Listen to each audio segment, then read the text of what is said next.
Of all the purchases you'll make for your child, a car seat is one of the most important, and you'll need more than one seat as your child grows to maintain a consistently safe and comfortable fit. Every child seat we rate is put through rigorous evaluations for fit and safety. Our guide will arm you with expert knowledge to pick the style and model that's best for your child.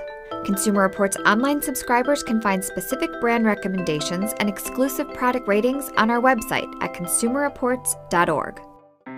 Whether you have a newborn, a toddler, or a school-age child, the three most important things to know when selecting the right car seat are your child's age, weight, and height. You can use Consumer Reports' Real Child Seat Timeline to help figure out what style and seat direction is best for your child.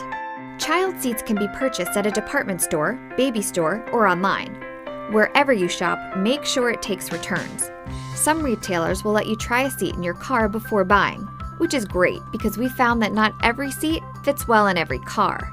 Each child seat and vehicle seat has slight variations in their dimensions. Small details like the angle of the car's cushions or placement of the seat belt buckle can make it difficult to get a secure car seat installation. To evaluate the potential for each seat to be correctly installed, in our Fit to Vehicle test, we put each seat into every possible location and direction in 5 hard-to-fit cars. A child seat is safest when it's installed properly. Our ease of use evaluation looks at how easy it is to understand the instruction manual and for an average person to understand how to securely and correctly install and adjust the seat. We also look at how easy or hard it is to manage clips, buckles, and installation hardware. The better a seat does, the better your chances of getting it right. All child seats sold are required to meet federal safety standards in a 30-mile-per-hour crash test. But Consumer Reports tests go further. Our simulated 35-mile-per-hour frontal crash evaluates injury risk, including whether a child's head will hit the seat in front of him and if the seat will stay intact during the crash.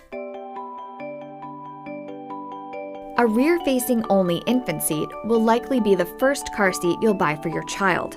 Always installed rear-facing, these seats have a base that stays installed in your car and a removable carrier that will let you move baby in and out of the car without disturbing her. Many are sold with a compatible stroller system. While some of the other child seat types we'll talk about can accommodate newborns, infant seats are designed for the youngest babies and typically provide the best fit for them. Infant seats typically have weight maximums between 22 and 35 pounds, but most have height limits of 32 inches or less, so it's likely that your child will be too tall for his seat before reaching the weight limit. A child is too tall when they exceed the seat's height limit or their head is less than 1 inch from the top of the carrier's shell. Infant seats can range from $60 to $300. A convertible seat is the next step after your child outgrows their infant seat, or no later than their first birthday. Convertible seats can be positioned either rear or forward-facing.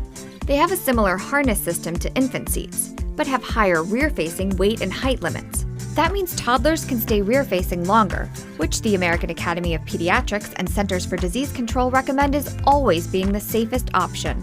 In some states, children under 2 are required by law to ride rear-facing. When your child meets the requirements for age, weight, and height, a convertible seat can be turned around and installed in the forward-facing direction until a child is ready for a booster. Convertible seats range from $40 to $450. Another kind of seat, called all-in-ones, can go from birth to booster, which makes them tempting in terms of value, but our testing has found they don't do any one task especially well. All-in-ones range from $100 to $330. Toddler boosters, also called combination seats, are designed to be forward-facing only. These seats have a harness and then transition to a booster, so they can only be used by older children who are already above the weight, height, and age guidelines to sit forward-facing.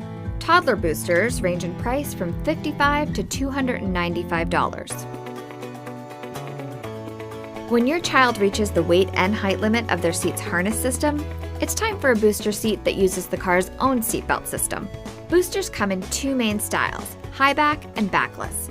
Boosters raise a child up in the car so the seatbelt can pass correctly over their sternum and collarbone, not their neck, and low across their upper thigh area, not their abdomen. Backless are easy to transport and install, but we recommend high back boosters because they better position the shoulder belt and provide some side impact protection in a crash. Many states have booster laws, some of which require children as old as 8 and as heavy as 80 pounds to use a booster. Boosters range in price from as low as $13 for backless versions to $300 for the most expensive high back. Remember, even after your child is ready to use just a seatbelt, all children under 13 should ride only in the back seat of the car. Child seats come with many features. Here's a quick 360-degree look at the most common. A harness child seat will be equipped with either push-on, hook-style, or rigid lower anchor latch connectors. These will attach to the lower anchors embedded in the crease of the vehicle seat. All cars built after 2002 have these latch anchors. Latch connectors have a weight limit, so when the weight of your child and their car seat exceeds 65 pounds, their child seat must be installed using the car's own seat belts. Whichever installation method you use, a secure seat should not move more than 1 inch side to side or front to back. All forward-facing harness seats include a top tether strap that attaches to an anchor on the car. Top tethers keep the shell of the child seat secure to the back of the vehicle seat and significantly reduce the child's forward motion and potential for head injuries in a crash. So we recommend you attach the top tether for all forward-facing harness seats. All infant, convertible, all-in-one, and toddler booster seats have a built-in adjustable harness system. As your child grows, you'll need to continually readjust their harness so that the straps are located at the correct position. In rear-facing seats, harness straps should be at or below the baby's shoulders. In forward-facing seats, straps should be at or above the shoulders. Many harnesses are adjusted by rethreading the straps through different slots in the fabric and seat shell, while some offer an easier option, a seat with external harness adjustments. In all cases, the chest clip should always be at armpit level.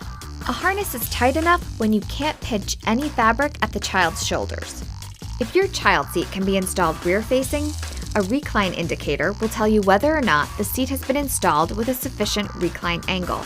We find ball or bubble type indicators are easier to read than a simple level line.